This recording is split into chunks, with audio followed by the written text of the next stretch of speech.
Uma boa noite a todos, sejam todos muito bem-vindos. Aproveito para cumprimentar o pessoal aqui presente, os nossos amigos internautas, né? Agradeço a casa pela oportunidade e agradeço ao doutor Francisco por dividir a mesa conosco hoje. Pessoal, hoje nós faremos o nosso estudo de perguntas e respostas, né? E vou contribuir com o doutor Francisco, meu nome é Luciano. E caso tenham perguntas, podem deixar para a gente aí, o pessoal que está presencialmente por escrito e o pessoal os internautas podem enviar as nossas perguntas aí, tanto nos comentários dos vídeos, quanto por e-mail, né, e por telefone aqui para o Centro Espírita Jesus de Nazaré, que nós teremos o maior prazer em respondê-los. E vamos então começar com as nossas perguntas. Chega para mim uma pergunta aqui, que é a seguinte: como é acolhida a alma em seu regresso ao mundo espiritual? Pois bem,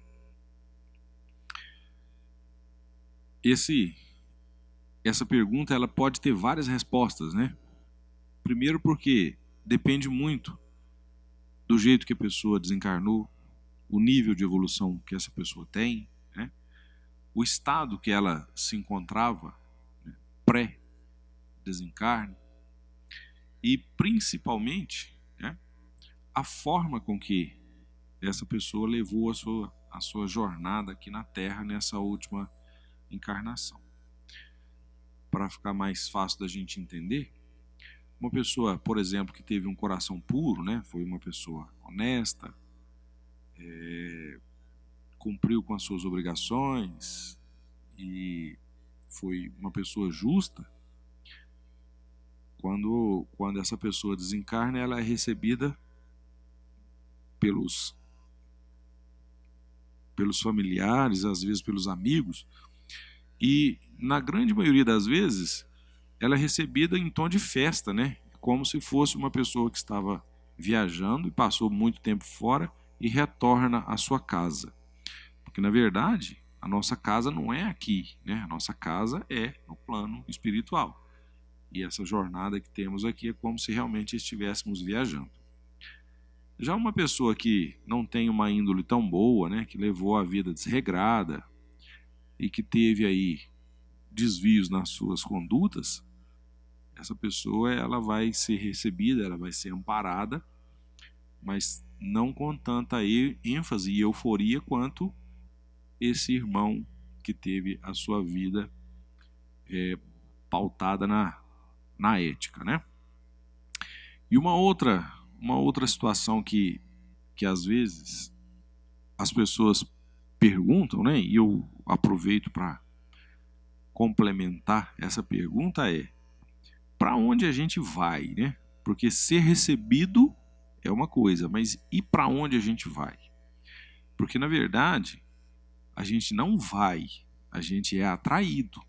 Não existe assim um lugar, né? Não tem uma ficha onde a pessoa vai falar: você vai para cá, você vai para lá. Não, nós somos atraídos de acordo com os nossos costumes.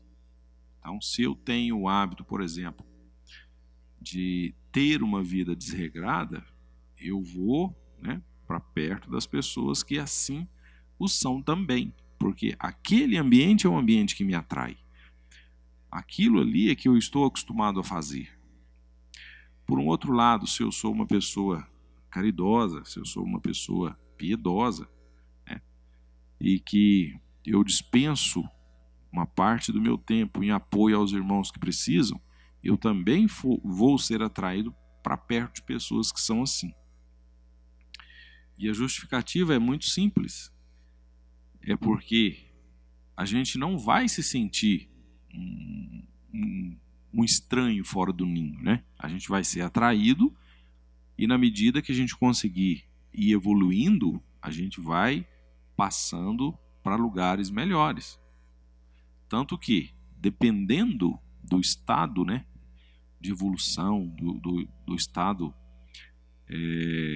até moral que a pessoa se encontra, ela pode ir para lugares assim completamente inimagináveis do ponto de vista de vivência, né? De ficar mesmo.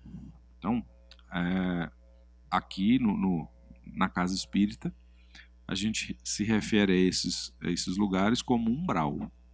Então, não é um lugar saudável, não é uma coisa, um ambiente sadio, e é um estágio necessário, porque a gente precisa, às vezes, ter uma experiência para poder conseguir enxergar que aquilo ali é uma coisa que não deve ser feita.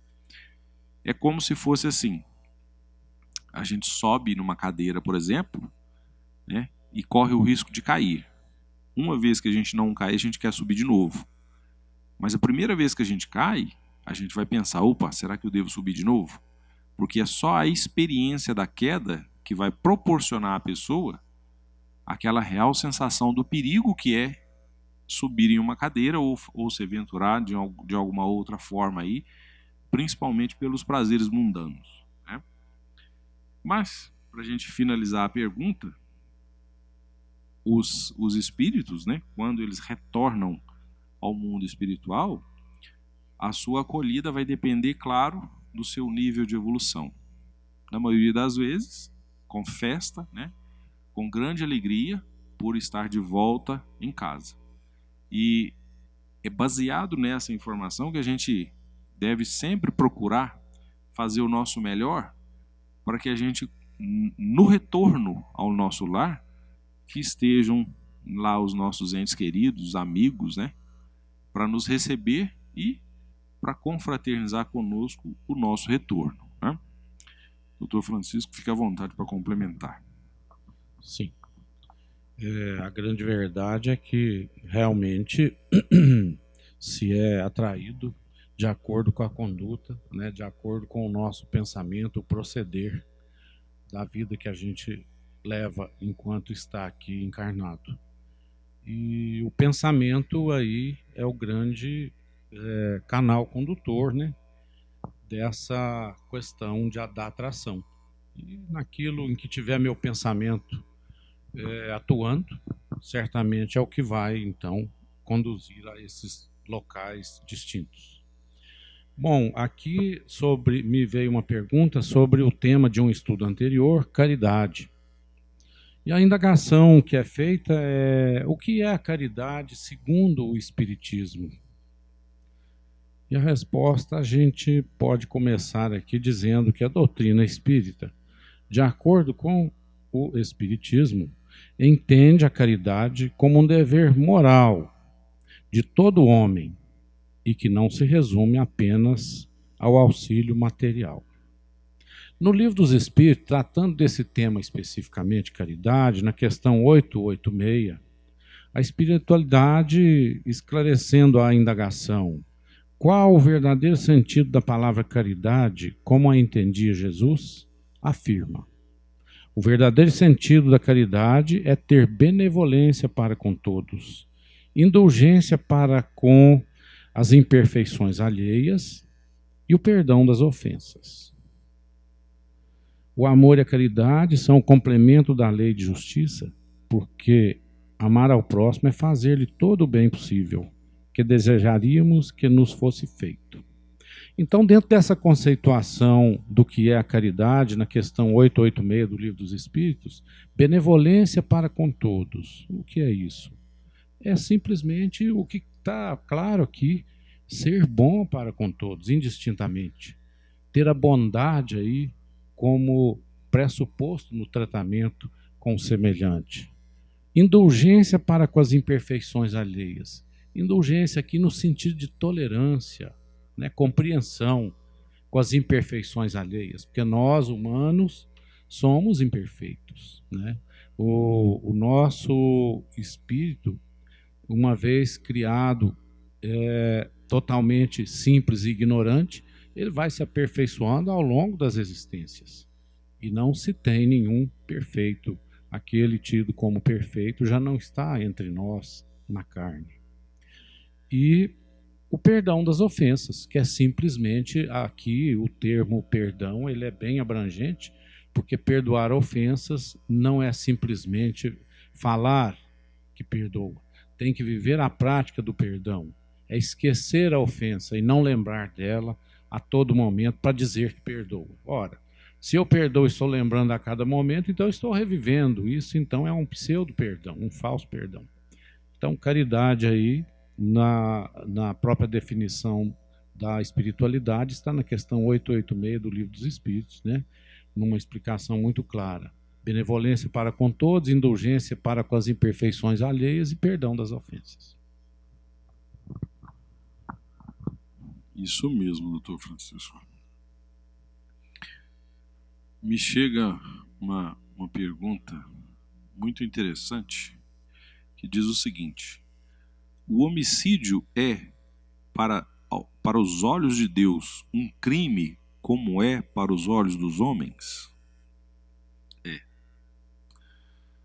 Porque não nos compete tirar a vida de ninguém. E para Deus, se Ele coloca aqui uma vida, essa vida tem o seu percurso, né? Ela tem aí a sua jornada. Quando essa jornada ela é interrompida, a gente sai fora das leis de Deus, né?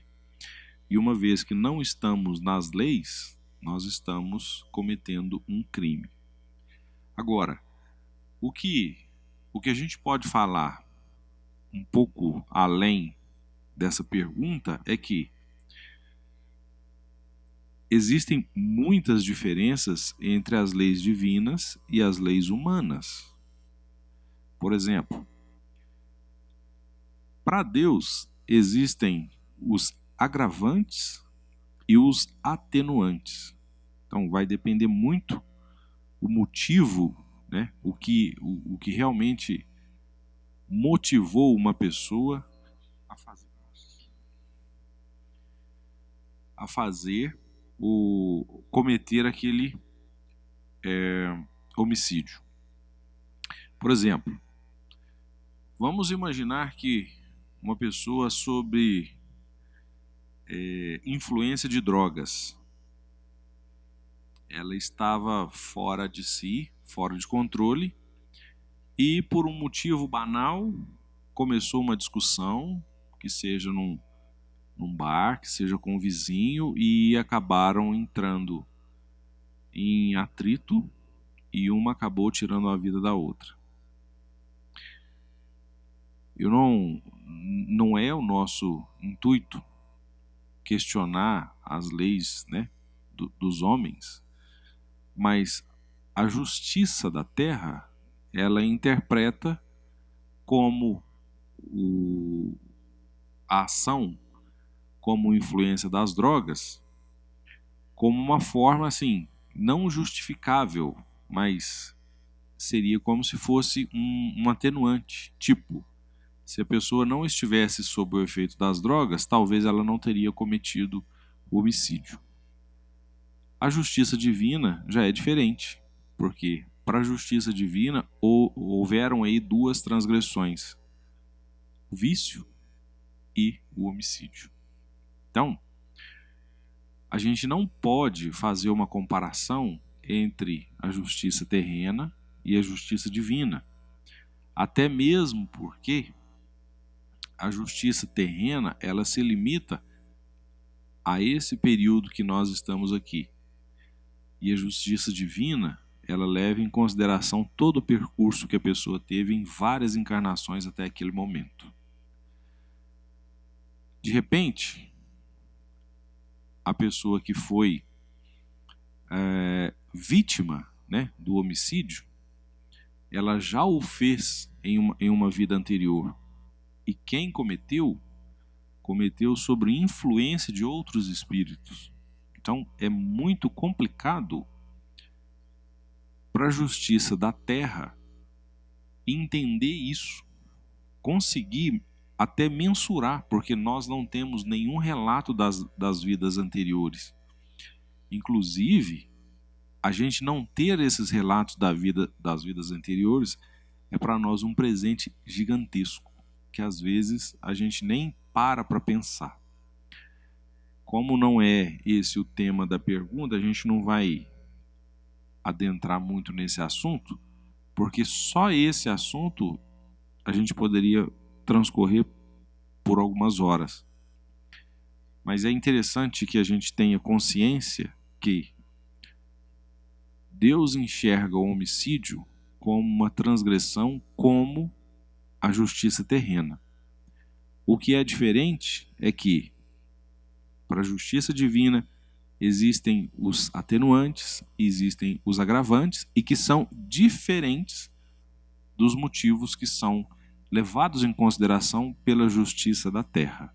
Mas tirar a vida de um semelhante não está nas leis de Deus.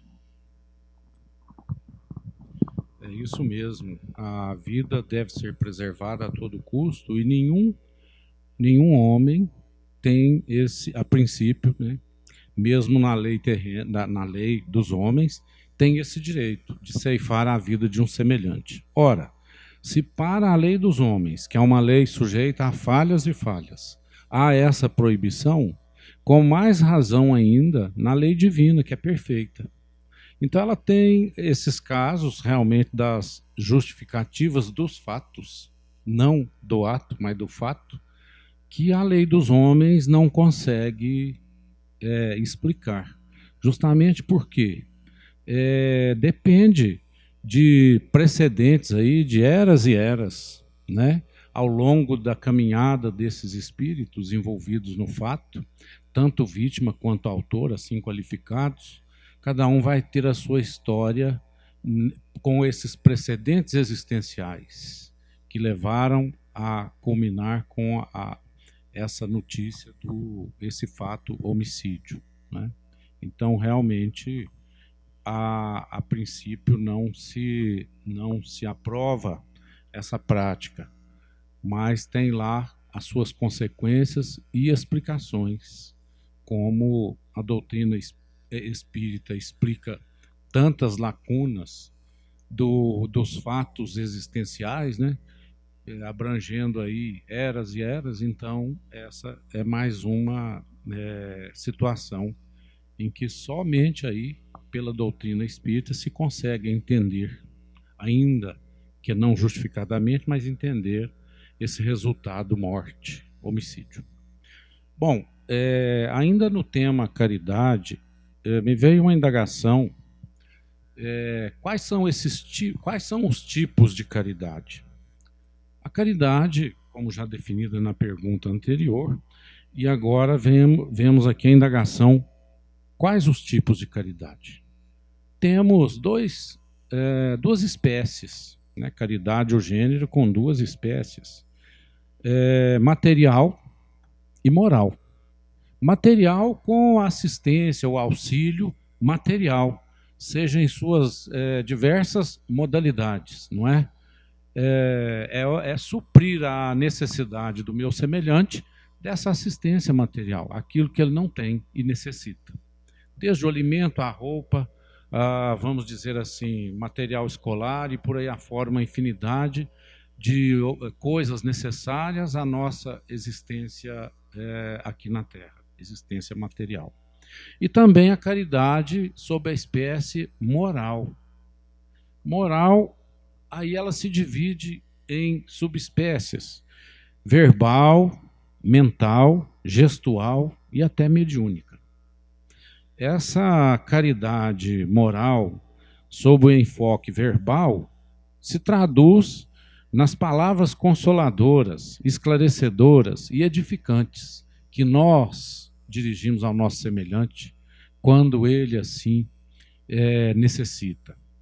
Mental, essa caridade moral mental, são as ondas mentais da prece, do perdão, do amor.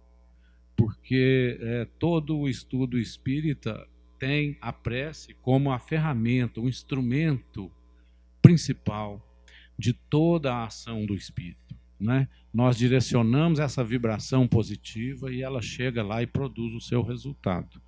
Então, essa caridade moral sob a espécie mental. A gestual são os gestos, o nome já diz. É um aperto de mão, é um abraço, é uma demonstração de carinho. Isso também é uma espécie de caridade.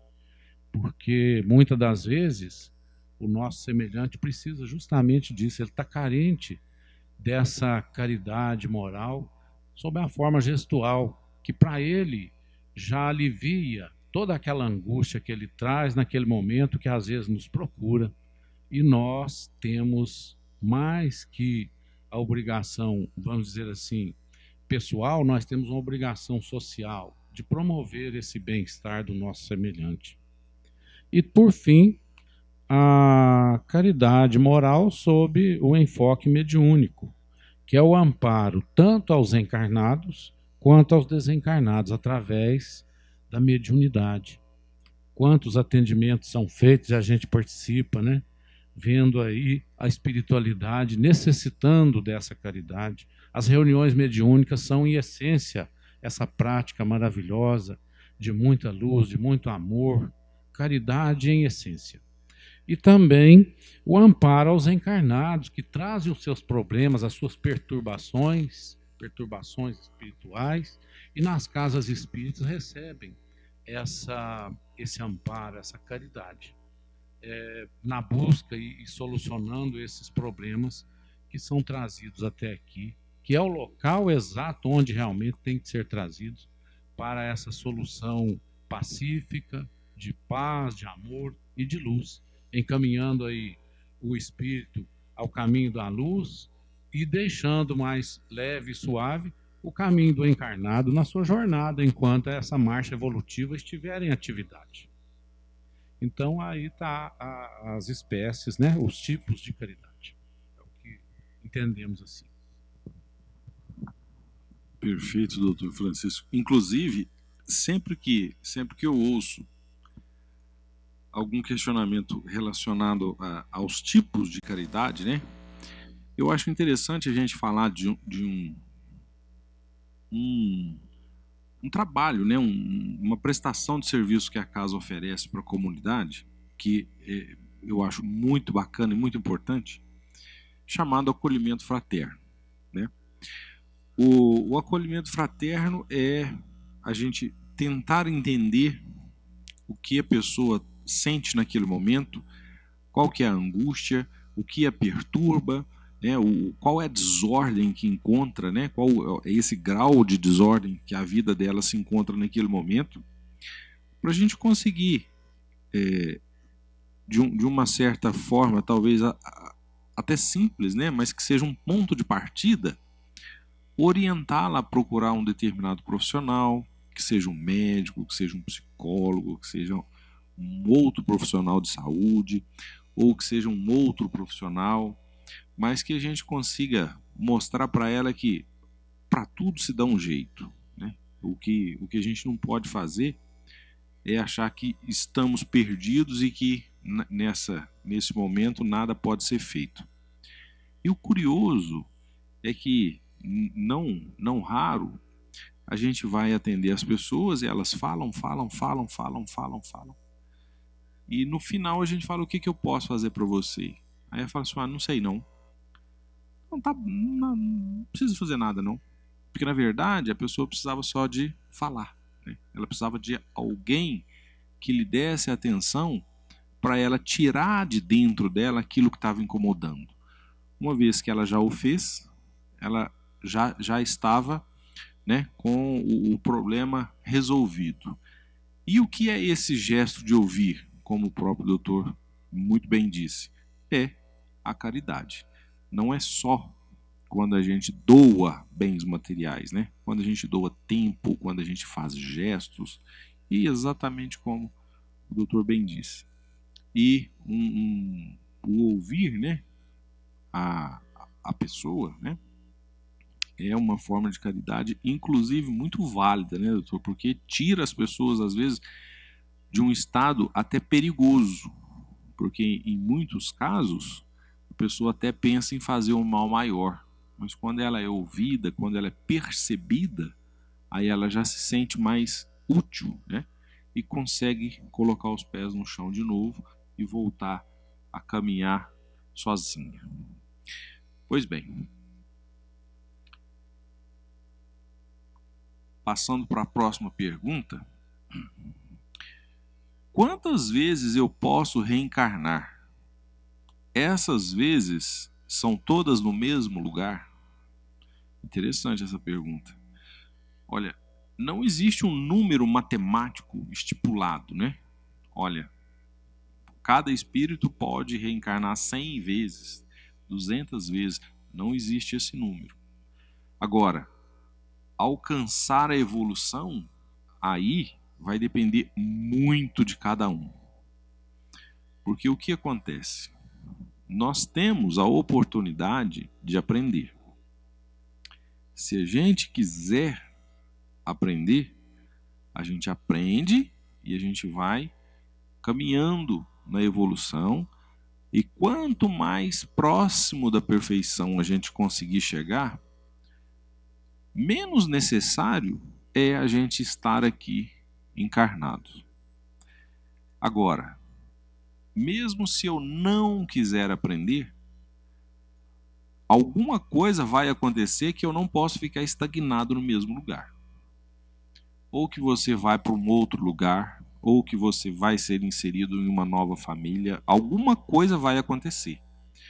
Porque hoje nós estamos exatamente no lugar que merecemos estar. Não existe nenhum sorteio, não existe nenhuma providência que seja ao acaso. Tudo é muito bem traçado, tudo é muito bem desenhado. E dependendo da situação, só para que fique mais fácil da gente entender, antes do espírito ser reencarnado, dependendo do seu nível evolutivo, ele pode inclusive conhecer os seus pais, para que ele possa traçar a sua linha, né, aqui, e aceitar ser inserido naquela família. E outra, se você tem uma família que é muito bacana, que é muito boa, que se dá muito bem, você está ali por merecimento. Da mesma forma que se você tem uma família que não se relaciona, que os irmãos eles brigam mais do que se veem, assim com os pais, com os parentes de fora da casa, né, com os tios, primos e tudo mais, você também está ali por merecimento. E esse merecimento não é um castigo, é a oportunidade que você tem de refazer alguma coisa que não foi bem feita, né? Reparar algum erro, ou de perdoar alguém que fez isso com você. Então, observe ao seu redor, observe os seus familiares, observe os seus vizinhos, os seus amigos, os colegas de trabalho. Se tem uma pessoa ali que é aquela famosa pedra no seu sapato, aquela pessoa ali é que precisa de atenção, né? Por quê? Porque não é só de coisas boas, né, que a gente vai fazer a caminhada rumo à evolução. E é exatamente nesses pontos que a gente precisa ter um pouco mais de atenção. É claro que se você, na sua família, no seu trabalho, no seu dia a dia, todas as pessoas são ótimas, são bacanas, perfeito, bacana. Continue assim e zele para que isso vá por todos os anos enquanto você estiver aqui. Porque é assim que Deus quer que a gente continue, fazendo com que todos tenham um convívio pacífico e que todos se enxerguem como irmãos, independente dos laços sanguíneos ou não. Não é isso, doutor? Exatamente, Luciano. No plano reencarnatório, quando se optou pela reencarnação, o espírito já sabia, ele teve um prévio conhecimento na condição aí do preparo reencarnatório, ele já sabia o que ele iria enfrentar aqui, e ele fez essa opção. E ao fazer essa opção, claro, no momento oportuno, existe o véu do esquecimento para ele não trazer os traumas que prejudicariam esse período de provação. ou de expiação. Então é justamente isso, mas na essência, todos nós, já quando optamos pelo reencarne, naquela época em que fomos, então, já concebidos na carne, nós já sabíamos os pais que nós teríamos, né? Tanto os pais escolhem os filhos e vice-versa. E aí há um acerto reencarnatório para os pais receberem aquele filho, né? Os espíritos receberem esse reencarnado, e assim espera-se que cumpram cada um a sua trajetória na provação a que estão sujeitos, justamente para o aprimoramento, para a evolução, né? Para o progresso, né? E o progresso que leva à evolução.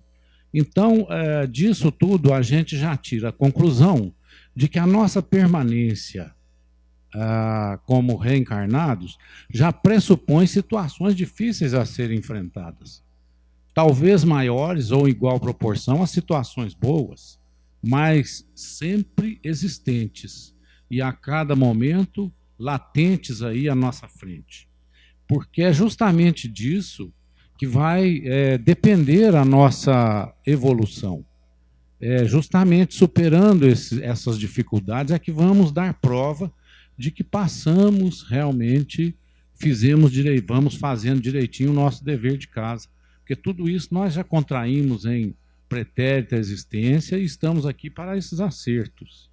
Não é? Então, quando fazemos a opção pelo retorno à carne, a reencarnação, já temos esse conhecimento prévio de toda sorte de tribulação. Inclusive essa que momentaneamente enfrentamos, a pandemia Covid-19. Todos nós, quando participamos daquele plano reencarnatório, sabíamos que nesses anos atuais enfrentaríamos essa pandemia, essa peste. Portanto, o que nos leva a entender é justamente essa resignação. É uma aceitação, mas não uma aceitação assim totalmente pacífica. É uma aceitação de reentender o porquê, ressignificar tudo isso que está acontecendo e, claro, vendo aí a evidência, a justiça divina em tudo que nos acontece. Porque o pai não dá castigo ao filho, ele dá a oportunidade desse filho superar aquela ação mal conduzida em outra oportunidade. Ele quer nos dar a chance de refazer aquela parte que ficou mal feita. Então se resume nisso. E quando a gente tem essa aceitação e não revolta propriamente dita, você sabe, você não está totalmente conformado, mas vai entendendo, a aceitação se torna uma consequência lógica de toda a situação. Então, quem não está aí chocado com essas mortes prematuras, na sua maioria, ou mesmo que não seja prematura, o fenômeno morte ainda nos provoca um certo susto, uma certa irresignação, uma certa não aceitação. Então, quando esses fatos nos ocorrem, que nós possamos voltar a esse ponto da reflexão e agradecer ao Criador por essa oportunidade de estarmos vivenciando e superando. E pedindo forças para isso, porque nós somos frágeis. Daí vem a recomendação do próprio Mestre Jesus: orai e vigiai sempre. Porque a cada minuto eu me vejo assim em situação de querer fugir do traçado que eu mesmo planejei. Não significa que eu tenho a obrigação de chegar lá. O livre-arbítrio não me impõe essa obrigação. Ele me impõe essa faculdade. E é justamente o exercício dessa faculdade, pelo modo correto, é que vai, então, me qualificar nessa trajetória evolutiva, como tendo atingido o meu objetivo ou não. O certo é, e até em complementação a indagações anteriores aí, endereçadas a você, Luciano, o certo é que enquanto eu não fizer esse dever perfeitamente, eu vou retornar em eras outras para refazer tudo isso. E aí, talvez num grau de igual ou maior dificuldade, porque a época já não será a mesma, as condições não serão as mesmas. aí a gente entende até que o grau de dificuldade pode ser um pouco maior.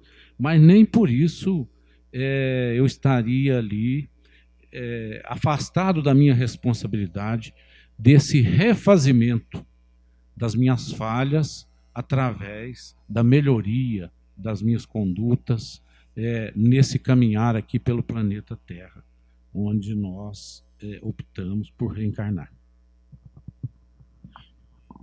Isso mesmo, doutor. Inclusive, eu tenho aqui uma outra pergunta que vai encaixar certinho com esse nosso último tema, né, dessa última pergunta, que diz o seguinte: eu tenho 3 irmãos.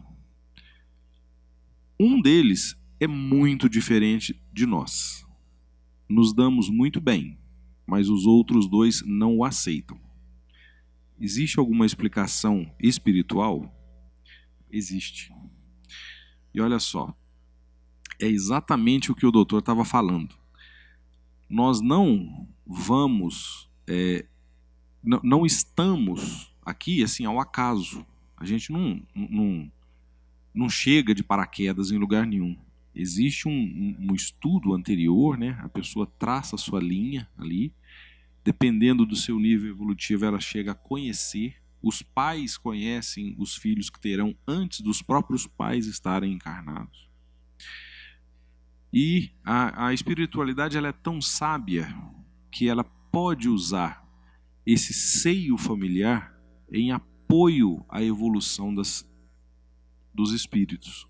Por exemplo, imagine só que essa família, né, pelo que eu entendi, são 4 pessoas. Uma é um pouco diferente, e a gente tem que pensar que, na verdade, todas as pessoas são diferentes, né? Mas, pelo que deu para entender, uma se destoa das outras, né? E a pessoa que fez a pergunta se relaciona com ela muito bem, mas as outras não. Não estou falando que é isso, mas é só um exemplo para a gente entender o que pode ter acontecido nessa situação. Essa pessoa que é um pouco diferente, né, que se destoa dos outros, ela pode ser recém-chegada a essa família. E ela foi inserida nessa família porque a espiritualidade percebeu que esta família tem condições de amparar essa pessoa. Isso pode ser assim em diversos fatores. Um exemplo. Vamos imaginar que essa pessoa é uma pessoa que está tentando se recuperar do vício do álcool, por exemplo. E ela sabe que naquela família ali, todas as pessoas não passaram pelo vício do álcool, então elas são fortes com relação a isso.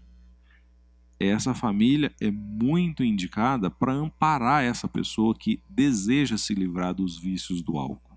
Então, mesmo que essa pessoa seja, como na pergunta aqui, muito diferente dos demais, ela está ali por um propósito. E agora olha que coisa interessante.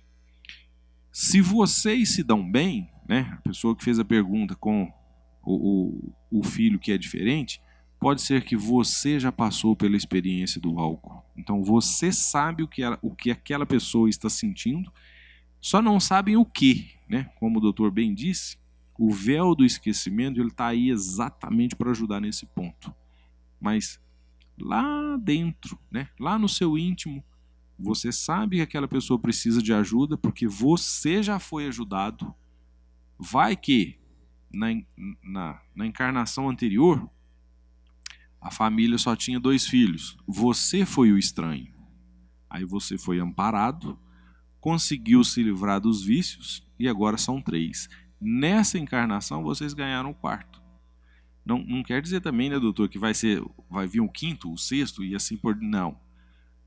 A questão é, existe uma ligação, existe um propósito para que um entenda o outro, para que um se dê bem com o outro. Da mesma forma que os outros que não entendem muito bem ou que às vezes não relacionam muito bem com esse irmão que é diferente, pode ser que eles tenham um desafeto no passado.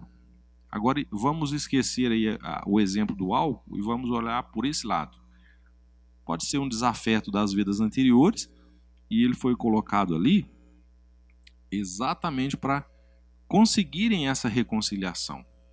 Independente de quem tenha feito, né, de quem tenha partido esse gesto que culminou nesse problema, né, nesse desentendimento. Pode ter sido o que foi recém-chegado, quanto pode ter sido os outros dois também. E você que fez a pergunta, que entende o irmão diferente, pode ser que viu isso, que presenciou isso, mas que estava em um certo ponto de fora. Então, está lá para prestar o seu apoio. Enfim, a mensagem que eu gostaria de deixar aqui é: as famílias, elas não são montadas ao acaso. Existe um propósito, né? Existe toda uma preparação por parte da espiritualidade. Ninguém fica desamparado, né? Então, existe sim uma ligação.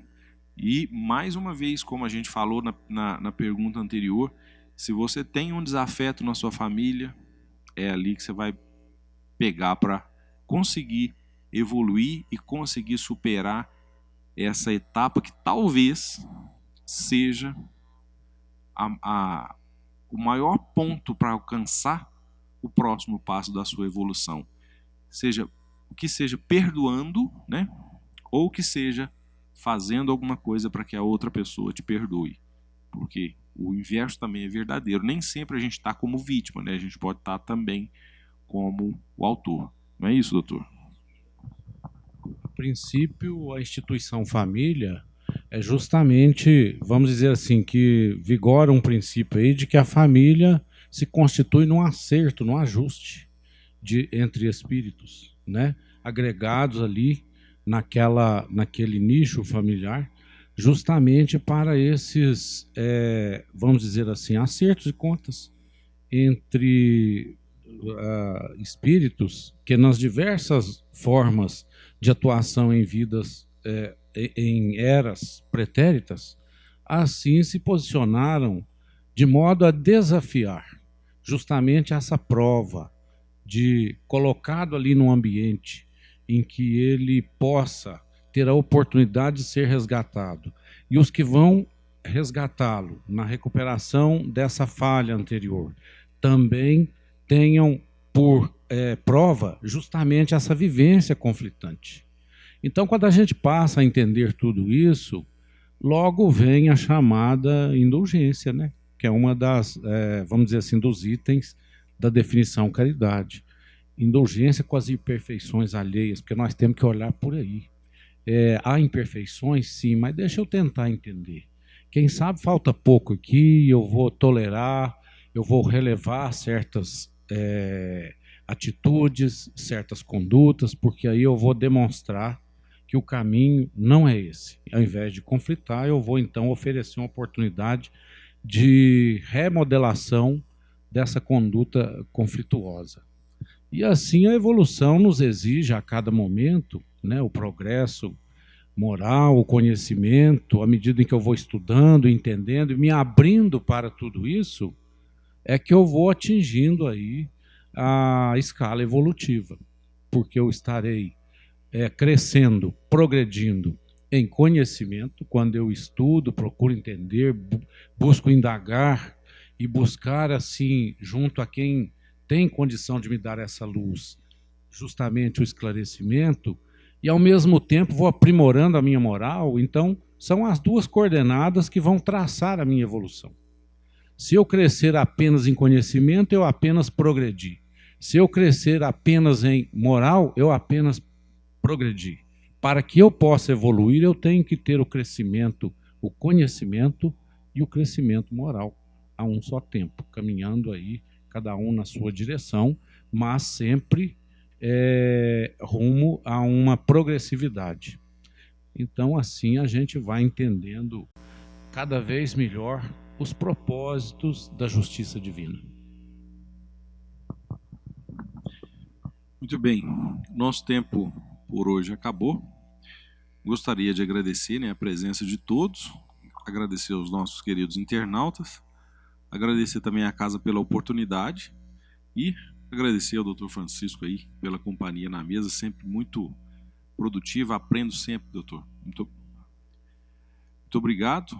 Fiquem todos com Deus. Tchau.